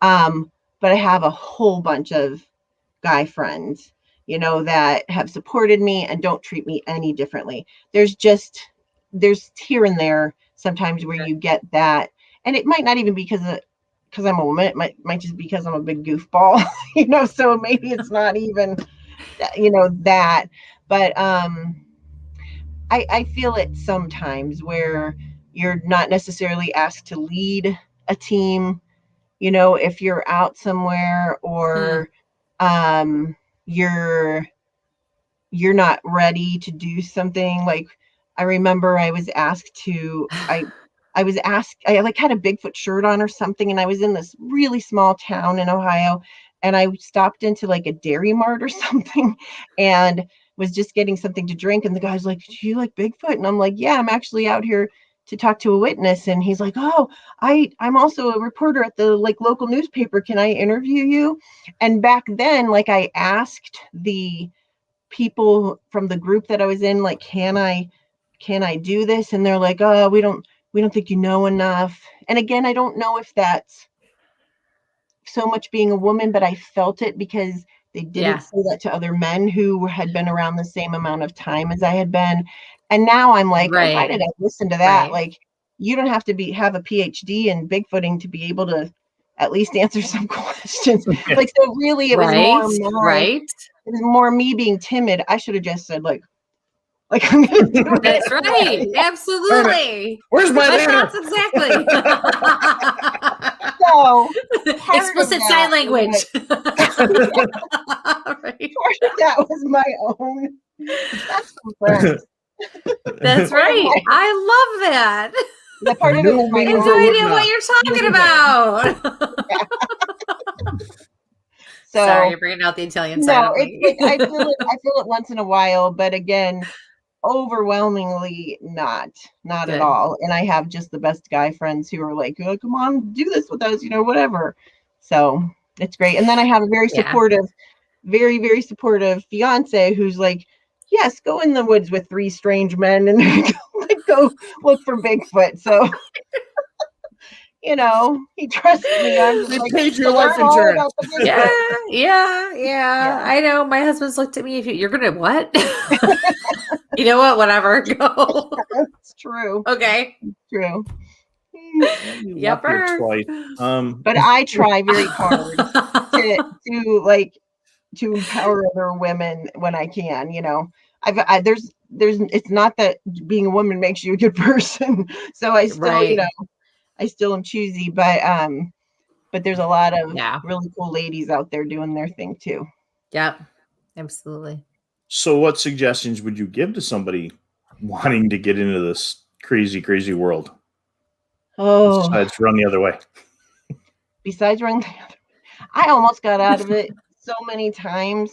I was so naive about people, and about people's motivations, and like coming across people who really were in this because they wanted to be famous, and I'm just like this doesn't make any sense to me, because honestly, like I always say, Bigfoot famous is not really famous.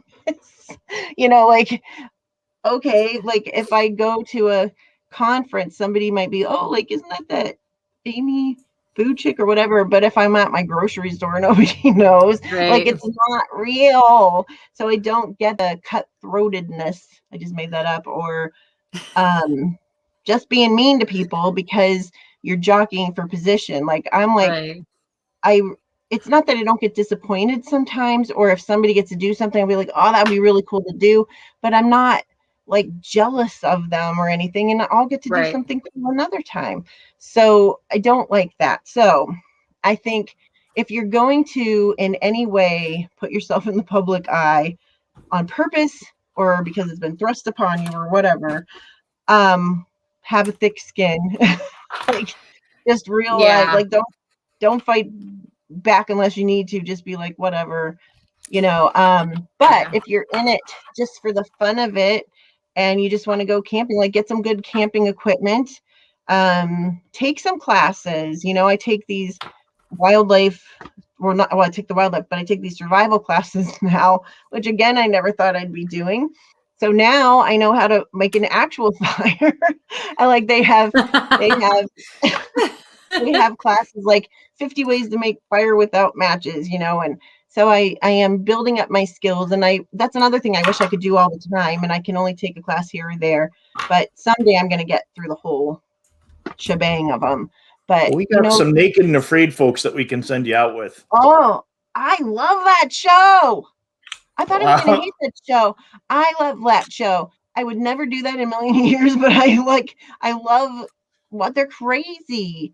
Like the classes that I take, it's called Midwest Native Skills Institute. And it's this guy, I believe he was an engineer, and he decided he wanted to go to all of the native tribes that he could find. And he asked them to teach him what they're best at. And so now he teaches classes about all these different skills, and he's amazing. It's kind of up near Cleveland, Ohio. And he, if you take his whole course, he has like this final exam where you do get to wear clothing and have a blanket, like a thin blanket, I think, and a knife. And you're out in the woods for a week, and you have to make your shelter and food and fire and purify your water and stuff. So that's a long time. it is a long time, and I'm going to do it someday. That's on my bucket list. Good for you. Yeah, So, talk to us quick about this bucket list of yours, because you have some of the things I've watched, some of the things I've heard, you really always refer to this bucket list. And I think it's really cool. I think we all should have one. Yes. I think we should. Like, I wish it wouldn't have taken me so long, because now, I'm in my 50s. I can't get around. I'm not terrible, but I can't, like, I wouldn't be able to outrun you if there was a bear. So, we just have to outrun Ray, Mike, and Paul. It's all good. Right, okay, so we're good. Yeah, but I just wish I would have started it sooner. But you know what? It started when it was supposed to. Right. So I have all of these things I want to do, and I keep adding to it. And most of the things at this point do have to do with Bigfoot, but it's not a Bigfoot bucket list. It's just, I really like Bigfoot. So it's like, I want to go here. I want to do this. Right. I want to do that, or whatever. But my number one thing on my bucket list has nothing to do with Bigfoot. I don't know why I haven't done it yet. It's just, I'm always out of town. I want to be in a demolition derby. Those are really so bad. Much fun. We've got a really good one here. I want to be in one, and I want to win. Like, I'm really competitive. I want to win one. So I know I probably won't win the first one, but because the barricades will be this far, and I'll just be But I really want to, I want to be in more than one, I guess, then, because I want to to get up to really smashing into people. So I think it would be fun. I think that would be awesome. Get into the school buses instead of the cars. Yes. Seriously. Yes. Oh my gosh. So we have a really good one at our county fair, but I've just been in Washington, or it's always Labor Day weekend, and I've been traveling for a while since my bucket list has been happening. Gotcha. So I'm going to have to stay in town one of these times. But no, it's just it's not it might sound like a negative thing, because, I have it because I had my cancer and I had some other diseases I had to deal with and stuff. So I'm like, you don't know how much time you have. Exactly. Because, I talked about how I was the sick one in the family. I had all the diseases and stuff. And then it was another family member who very suddenly passed away. And I'm like, oh, it's not going to be me. And it was just so shocking. I'm like, you really don't know how much time you have. And so, and that's true. It could be we all talk about, you could get hit by a truck. You could. It's very true. So there's things I want to do while I'm still here and still capable of doing them.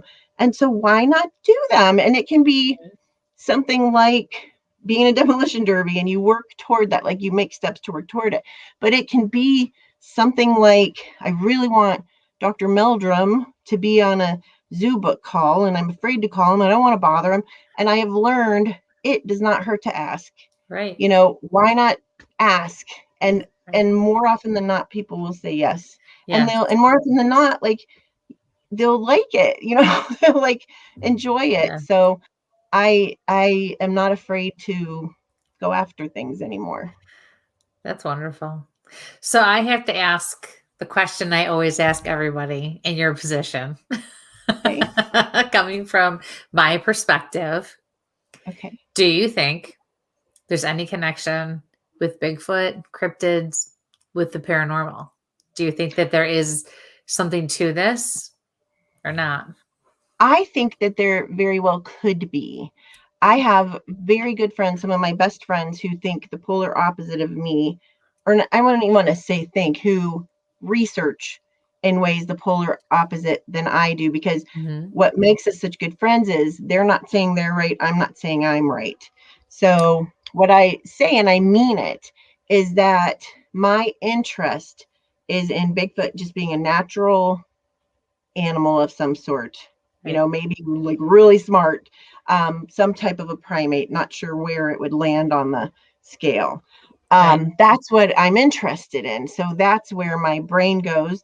That's where my experiments, if you want to call it that, go toward that, like the pheromone chips and things like that.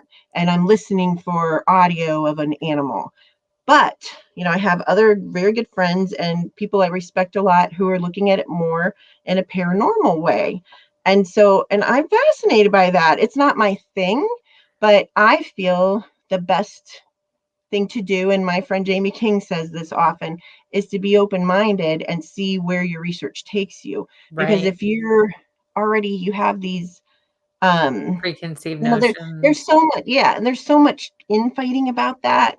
Oh, we don't want you on our page. Like, you're stupid. No, you're stupid. No, here, I have my puppet hands. I'm sorry, my puppet hands. You're such a teacher. And so that really bothers me. Nail like, polish.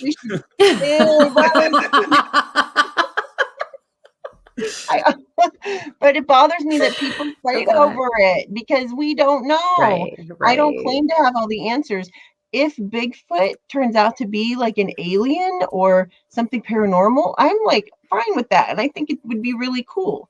It's just not if it were, I don't know that I'd be researching it as much because I'm really interested in animals. So I'm trying to see, could that pan out, but it might not. So I also go ahead. No, go ahead.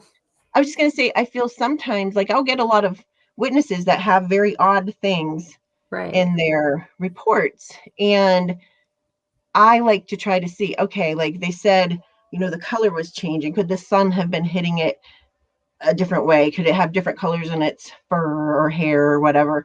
And think, could there be a natural explanation? But I also feel like if something is said to be paranormal, to me, that doesn't mean like made up or fictional. To me, that means we just don't have a way to explain it. Right. It doesn't mean it's not true.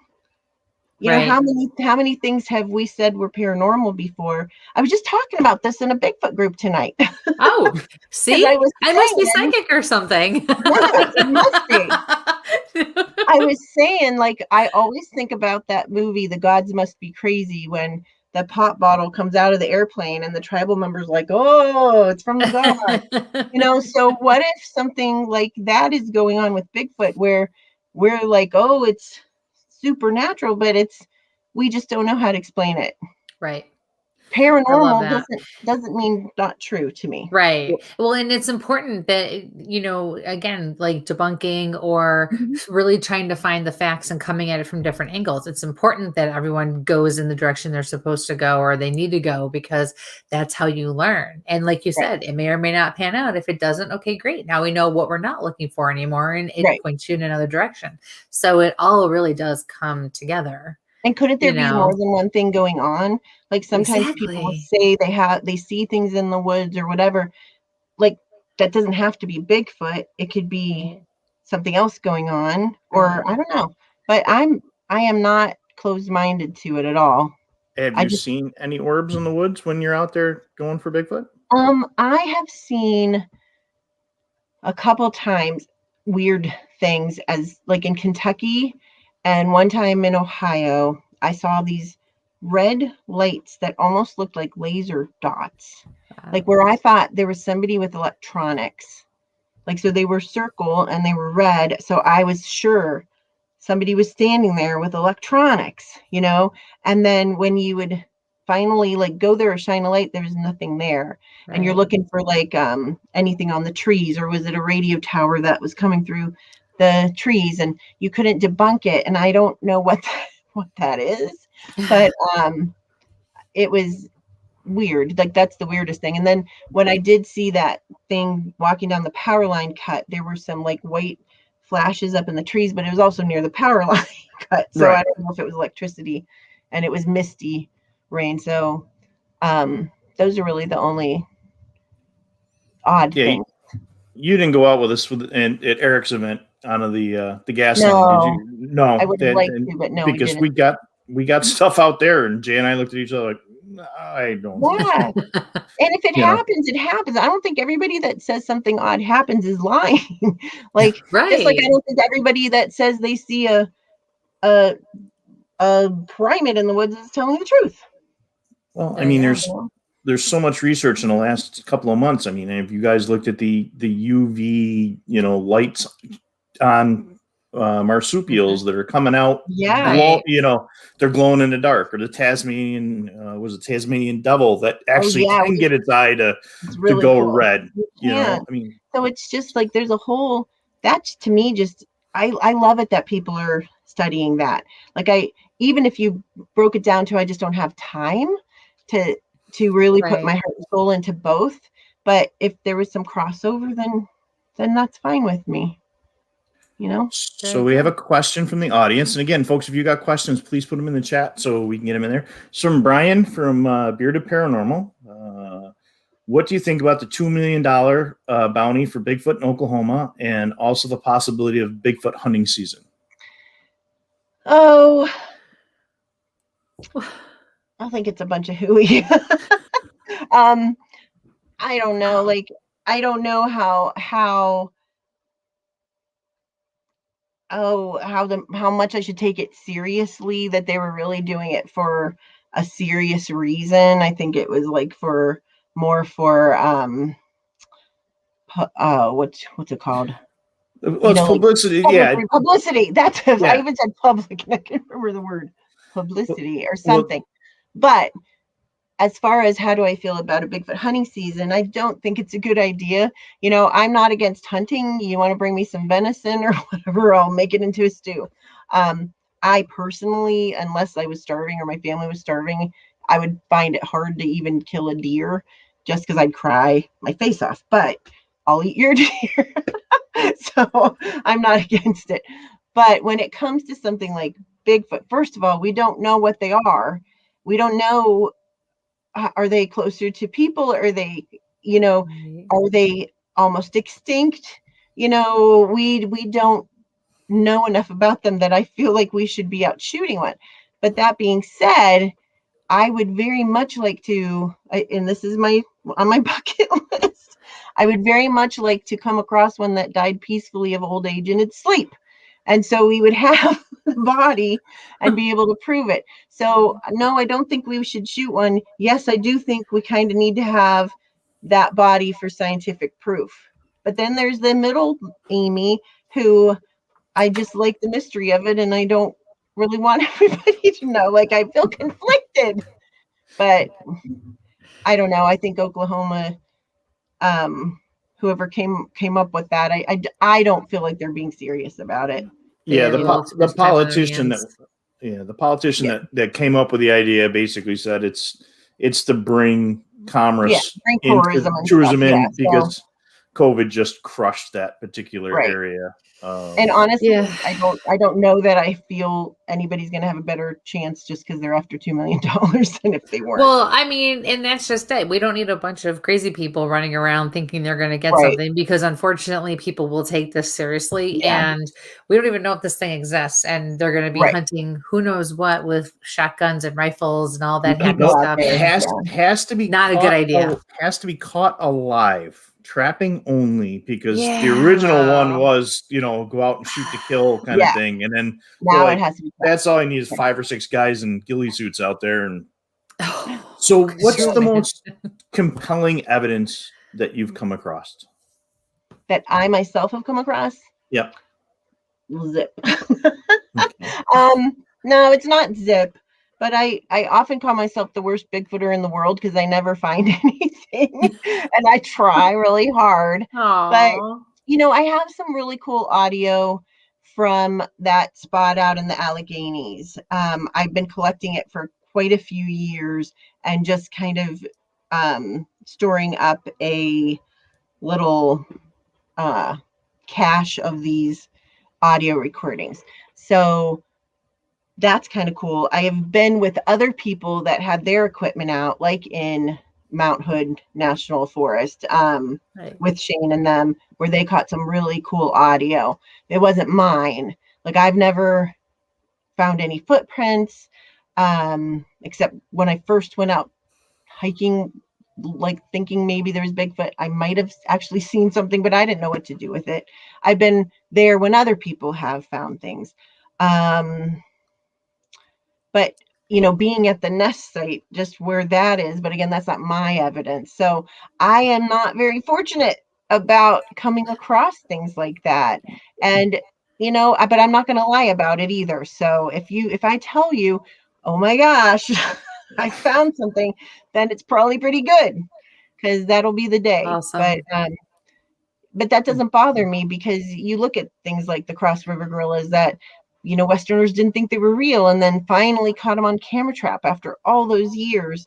And you see them coming out of the forest, and they're looking at the camera, and the silverback, chest thumps Yep. and blood charges the camera, and seeing that, they were thought not to be real till recently. That wasn't that long ago. So Interesting. With your travels to the PNW, do you see that area clone your area that you're working in? Maybe not as high in elevation, but similar in no, geography or anything? No, it's very different. I live here. I take reports from here, from Ohio and PA. I still find it very hard to believe that Bigfoot lives here. Like, I know that we have forest, we have water, we have food, we have what we need, but it's not as believable as when you are out on the Olympic Peninsula, in the Olympic National Forest, and these areas where they have 50 something, I believe, small aircraft they can't find, that have crashed there, and it's huge. It's and just I'm not something. Like, there was a glitch. It makes me think that you're stopping. Go ahead. Nope. Finish what you're saying. Sorry. I think I just like that.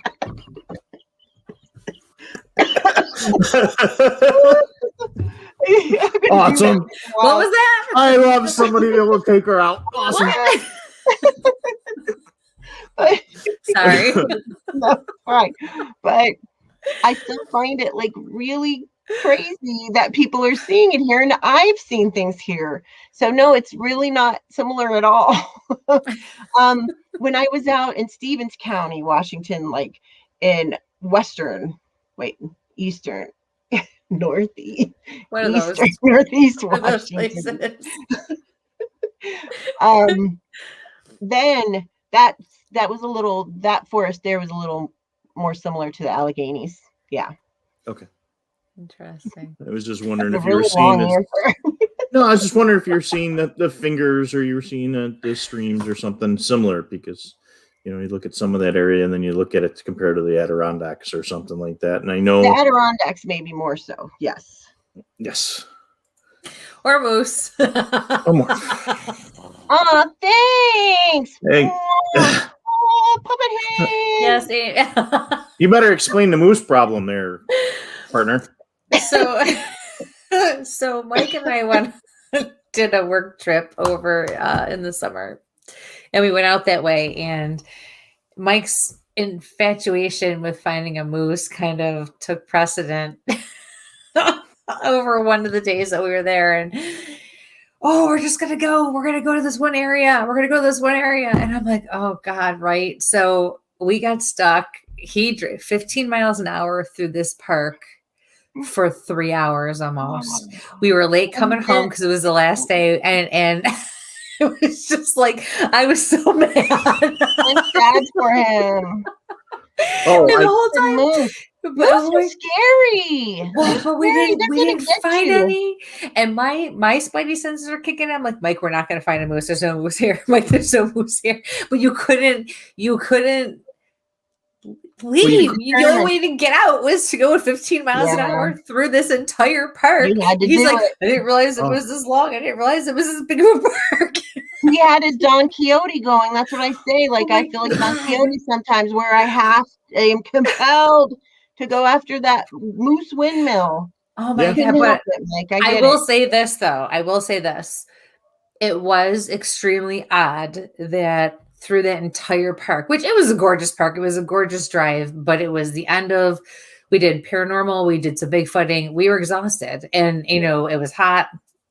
So, you don't get a lot of sleep on these trips. And I'm like, okay, it's really quiet here. That is the one thing we did notice, right? I mean, we really didn't see any birds. When I say we saw one squirrel, we literally saw one squirrel. And that's weird in itself. Exactly. So I will say that was, the one thing that stood out to us that, okay, there's nothing, no rabbits, no fox. Like, no, did we see a fox? I can't, something ran across the road, maybe a rabbit or a fox, but it was, I think the whole time that was it.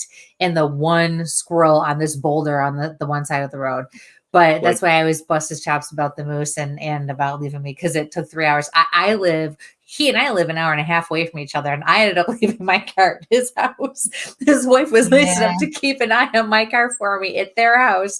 And we had to get back to his house, and then I still had to drive the rest of the way home. I was so tired, and I'm like, you've got to be kidding me. He's like, we're almost there. I think we're almost there. An hour later, okay, I didn't realize it was this big of a park. I'm like, I'm so going to kill you. Oh my God, this is awful. Have you ever stuck in the car? Oh, that's so funny. Have you ever gone to that scenic Elk Drive, like near Snowshoe, PA? Oh, the Benazat? Yeah.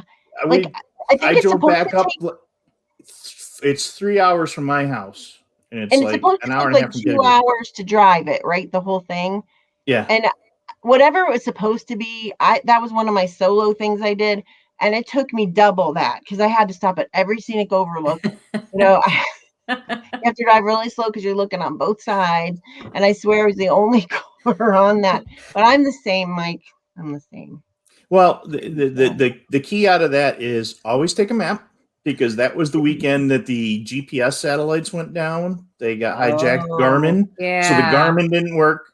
The Waze on the cell phones didn't work. Yep. And this is an area that I got from just somebody he local knows. law enforcement and a couple of Bigfooters like, you need to go down this road. But you might have seen a moose and it might have seen you.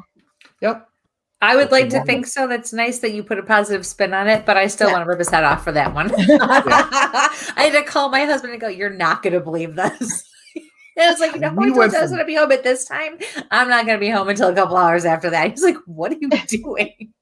I said, well, Mike got us lost in this park, and now we got to drive this whole thing, and we can't get out until he's like, are you kidding me? Nope. One side of the Adirondacks to the other side of the Adirondacks. Yeah. I love the Adirondacks. I haven't been there for several years. There. It's beautiful. Yeah. I was at I think it was called Loon Lake or something. Yes. Oh, yeah. Oh, and guess what? There were loons. Yes. I didn't expect it. I just thought it was called that. And I remember I was in my tent and they woke me up and it was all misty and that crazy loony sound, which is one of my favorite sounds ever. It was one of the most beautiful moments. It was beautiful. Aww. No Bigfoots or moose though. So where is you've got a bucket list, but where do you really, really want to go Bigfooting?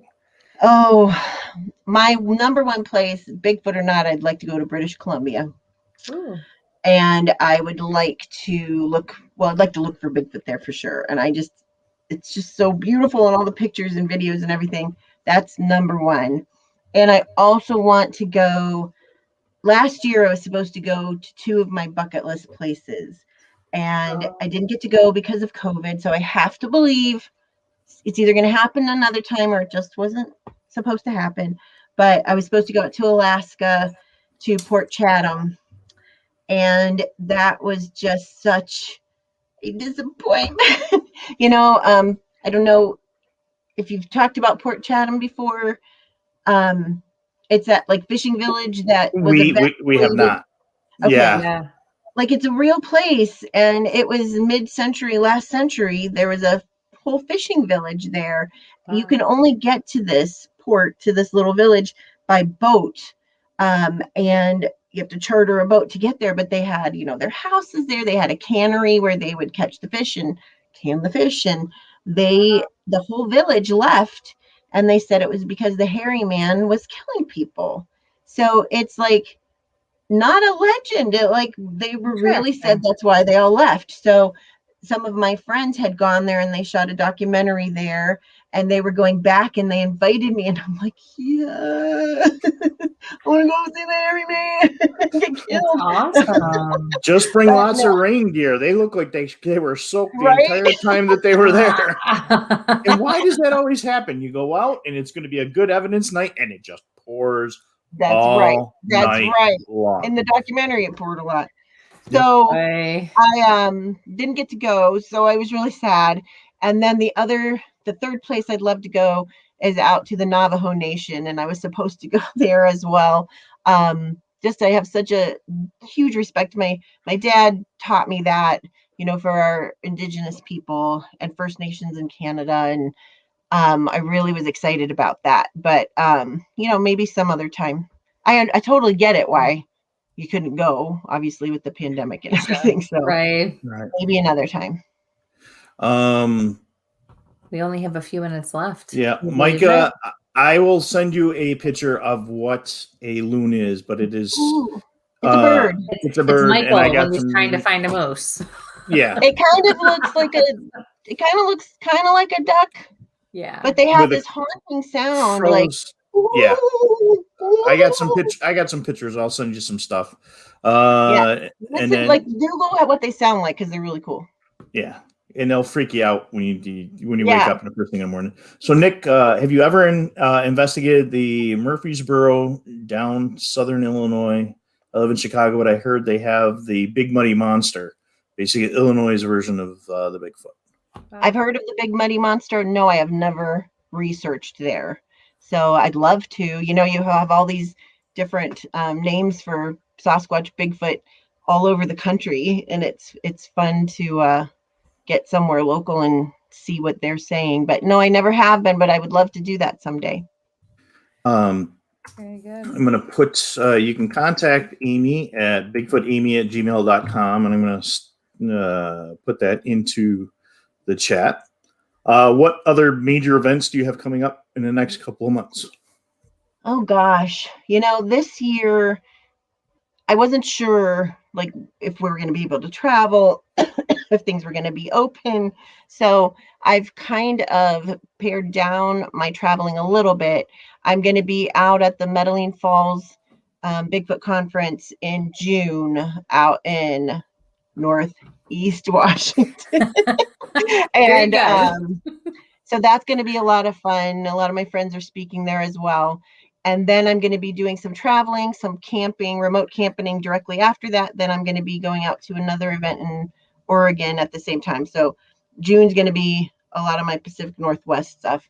But I'm doing a lot of, especially after having been so ill with COVID myself, I've had to cancel some things.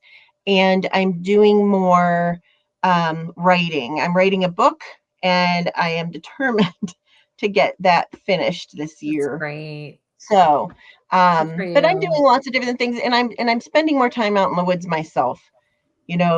I've last year or the year before, I did a lot of speaking and traveling, and I love traveling, but I want to be out in the woods too. So I need to make sure I have a balance there. Right. I'll be out at the Sasquatch Triangle Conference in Coshocton, Ohio, Sunday, May 16th, but a lot of us are going to be camping that whole weekend. It's not my conference or anything, but a friend of mine is putting it on, and just going to be out there to support him. They have some great speakers, including Shane Corson from the Olympic Project. He's going to be a speaker. So just a lot of Project Zoobook has some things up our sleeve that we're going to be doing as well. Any conferences in PA? Brian was asking, and I just put that in there. Nothing. PA. That I'm going to. No, I know there's some good ones going on, but not like a lot of times there's like conflicting dates and stuff like that. Right. So not that I know of. I'll be out there in my spot though, a lot. In Allegheny National Forest, I'll just say it's near Marionville. It was where I get a whole lot of sighting reports. So that's where I go. Very interesting. Mm-hmm. Well, good. It's been a quick 2 hours. Wow. Yeah, so many questions, so many things that are just running through my head here today.